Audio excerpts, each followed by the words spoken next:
நோடி ஆரோக்கியத்தின் அடையாளம். I'll tell you a story. You take an antibiotic for your cold or sore throat or something like that. Have you taken that in the past? The first thing you notice the next day is you have no taste in the mouth. Your idli becomes very insipid. Your chicken becomes tasteless. Do you know why? There you need about a few million germs in the mouth to get you the taste. They are your friends. We live in symbiosis. We are dependent. I am dependent on the germ. Germ is dependent on me. Without me, the germ cannot survive. Without the germ, I cannot survive. Now then, what I have done? It's nothing. Mouth is nothing. We have 27 feet of gut, where you have billions of germs which are absolutely necessary for you. You kill them. A few of them you kill. So next day, after taking antibiotics, see the consistency of stool in the morning. Totally different. Some people get constipated, some people get diarrhea. It's totally different because the normal processing cannot go on without the germs. That is not all. I am not worried about that. Your whole immune system's head office. You know, Peter's head office is in Chennai, though he works even in London and Timbuktu, and the other day he was in some other place. The head office of our immune system is in the gut, between the mouth and the anus. And you are knocking off the head office, and your immune system falls each time you take an antibiotic. Can you believe that? Inviting all kinds of diseases, from common cold to cancer. And it will take an ordinary course of time, 2 to 3 weeks for you to regain your appetite after stopping the antibiotic, to get back your original consistency of the stool, and to feel well. So in short, all that we do is the problem. Now why do we run to doctors for every single thing? Yes. A study in Canada showed when 1,000 people become sick in society, one man reaches the tertiary hospital. Do you understand that? And what do we teach students in the college, medical college? I'm an ass of a teacher in the medical college for about half a century. We teach on that 1% case as 100% representation of society. You understand that? What chest pain I teach in the medical school is a heart attack chest pain only. But what chest pain happens in society is wife's problem chest pain, husband's problem chest pain, money chest pain, headache chest pain, Peter's chest pain, BMX chest pain. Did you understand that? 99.9% of the chest pains occur in the mind, which is in the chest also. And only 0.1% is due to heart attack. But a doctor who goes out to the medical school has this tunnel vision. Anybody has a chest before he says pain angiogram, when he says pain angioplasty, when he says pain twice bypass surgery, when he says pain fourth time you send him to heaven. This is the teaching. That is why I have written a book called What Doctors Don't Get to Study in Medical School. What's that book's name? What Doctors Don't Get to Study in Medical School. If you want to get into the world of medicine and see what all happens there, read that book. But I wouldn't tell you, you buy that book. E is equal to mc squared was what is taught in the school. But no, E is equal to m. This was discovered by a great German physicist who is the present president of the Max Planck Institute, the highest seat of physics learning in the world. I have left India. I'll come back to that. My friend at the... This man's name is Hans Peter Dürr. H-A-N-S. Peter is Peter, our Peter. Peter is everywhere. Dürr, D-U-E-R-R. There's a German spelling. Peter is like mind. Peter is like mind, everywhere. Peter is like mind. Peter is like mind. Hans is the present president of the Max Planck Institute. He was a colleague of Albert Einstein. He was a colleague of Werner Heisenberg. He was a colleague of Niels Bohr. He was a colleague of all those great names in physics. But he is now 84, still very healthy, upright, 6 feet 3 inches tall. Can't speak English well. We were lecturing recently in San Diego. He was lecturing on physics. I was lecturing on the wrong science of medicine in San Diego, which was a nice meeting. And Peter was speaking before me. He said, E is equal to m. Now you can read a simple article he has written for all of you in the internet. Write down. Matter is not made up of matter. What's the name of the article? Matter is not Yes, matter is not made up of matter. Author's name, Hans, H-A-N-S, Peter, P-E-T-E-R, Dewar, D-U-E-R-R. Go to Google, write that. He has written an article for you only. Read that. Anyway, now he said E is equal to mc squared is wrong. E is equal to m. And I call it as a duality. What does Peter call it as? A duality. But what he said after that is very interesting. He said, who am I? I am not even a small speck of dust in front of the great Indian seers who thousands of years ago called it as Advaita. And he quotes, that's the interesting part. I was ashamed sitting there on the days with him. He says, Bahirantas Chabhutanam. It is inside and outside of everything. Charam Acharamevacha. It constantly moves but looks immobile. You and I look solid, but there is nothing solid about you. You and I are bundles of jumping leptoquarks.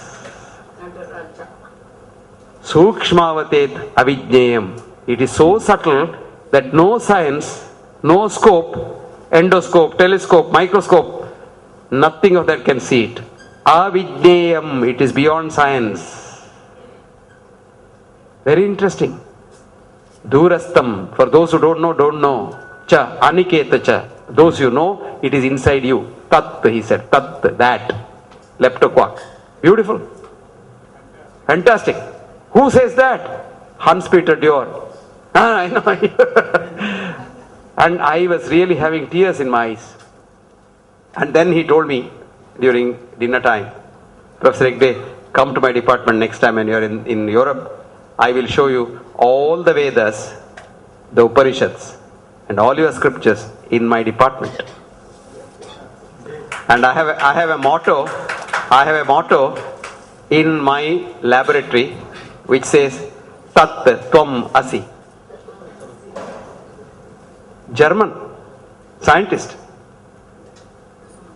Christian, Methodist, doesn't matter. Wisdom is the same. Jesus never said hate anybody. Prophet Muhammad said never hate anybody. Prophet Muhammad stood up when a dead body was being taken. His friend said, he's a kafir. Why do you stand up? He said, don't talk like that. I am respecting the spirit of another human being. And Prophet Muhammad said, respect everyone else like you. Jesus said, love thy enemy also. Love thy neighbor, of course, not the neighbor's wife, love thy neighbor. And even your enemy you love. That's the motto of this universe. That's how it can go on. So, friends, what did we now say? Mind is the king, is the kingpin. Now, what's the problem with the mind? Some economics professor was here. Who is there? Suddenly looking at her. Yeah, economics model. Economics, somebody told me during tea time, I teach economics in Kerala. Economic statistics. Economics 2002, the economics Nobel Prize goes to two professors of economics in Chicago University. Vernon Smith and David Kahneman. Vernon Smith Arjun, yes. Vernon Smith and David Kahneman, 2002. For what? They showed that all of us are born with a fantastic heart, loving everyone. Homo altruisticus. Did you understand that? Every human being is altruistic, compassion, full of compassion. Vadane, the Nobel Committee picked up that paper. That's called dictator experiment. Economics experiment. Nobel Prize. You must do experiment to get the Nobel Prize. But in the same department, there was a brilliant professor of economics. His name was John List. John List came from a different pedigree. To be a professor in economics in the Chicago University, your father must be a big man, you are a rich man, you come from George Bush or Kennedy or somebody like that, and you must study in the Ivy League universities, big university. You know the disadvantages of studying in these universities? Huh? Label Allah. What are the disadvantages? Nice article there, write down. The disadvantages of elite education. I was telling the IIT people yesterday. The IIT, oh, they're very big people. You know. IIT. ഞാൻ IIT പോകുന്നു. ഞാൻ ordinary engineering college പോകുന്നില്ല. IIT പോകുന്നു. They have a chip on their shoulder. I said, you must be all asses coming here. Because you have got an exclusive education, you know.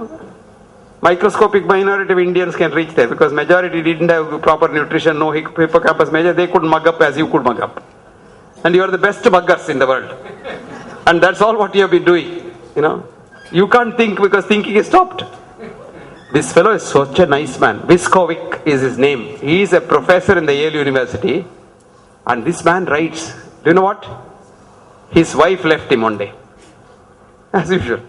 Wife is like a shirt, you know. When you don't like it, or the wife doesn't like the husband, they just go away.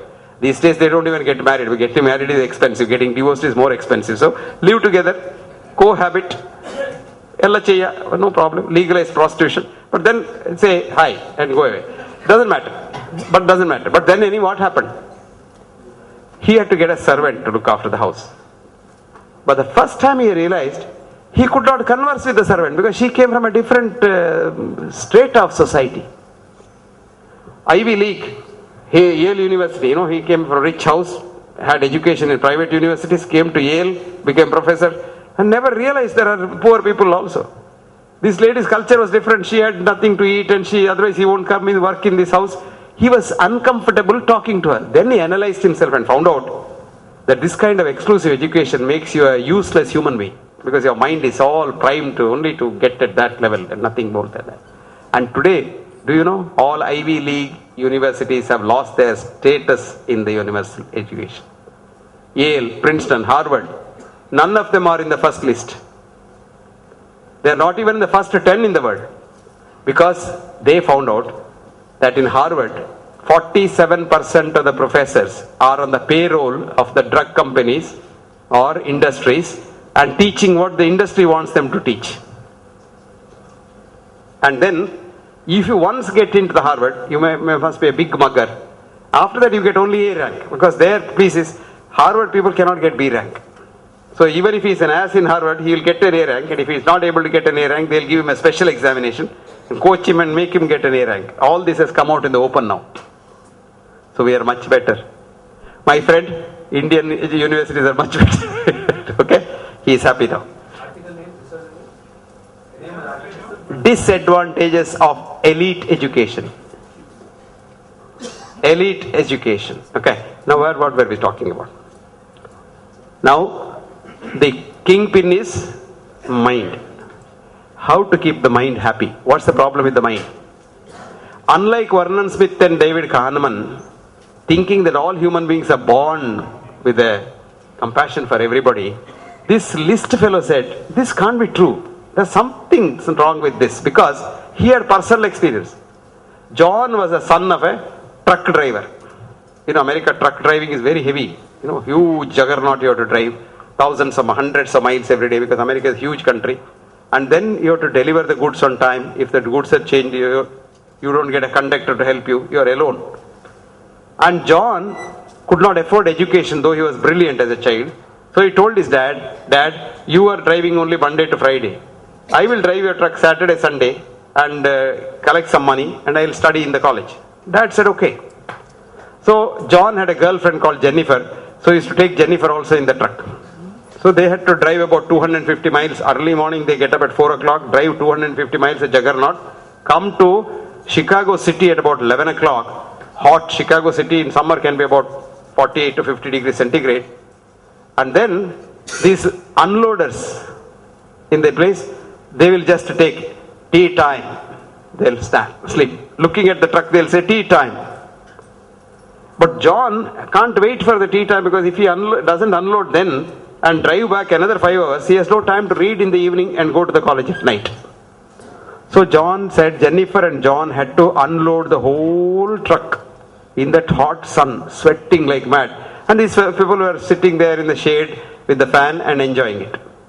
When the last crate is about to come, they'll say, oh, tea time over, we will help you. They are supposed to help, they are paid to help. They'll come and help. He said, if this is the world, and these my colleagues who got the Nobel Prize say everybody is born nice, So he repeats the same experiment, dictator experiment, with one difference. This dictator experiment is very simple.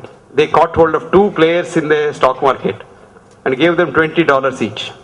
Father got $20 கொடுத்து, sir got $20 கொடுத்து. They were both. Father gave Peter up to $15 from his money. And when they won, they shared it equally. So very nice people. Having given him $15 of his $20 because father lost all the $20, when they get $10,000, they shed $5,000 each. So the experiment said, father is a very good human being, Peter is another good human being, and all are good human beings. So the paper said, homo altruisticus. So what did John do? Repeated the same experiment, but told Peter and father, I won't look at you. You just take this money, do what you like, share whatever you want, but tell us at the end what you have done. Do you know what happened? Everybody cheated. Peter cheated, father cheated, BMWD cheated, everybody cheated. And John wrote in Homo economicus. Everybody is greedy, wants to make money for himself. He doesn't want to share it with others. He doesn't love others. But the Nobel Committee did not read that paper at all. See, Nobel Committee liked the first paper and gave Nobel Prize. True Nobel Prize should have gone to John List and not Vernon Smith and David Kahneman. The world is, we are born Homo economicus, greedy.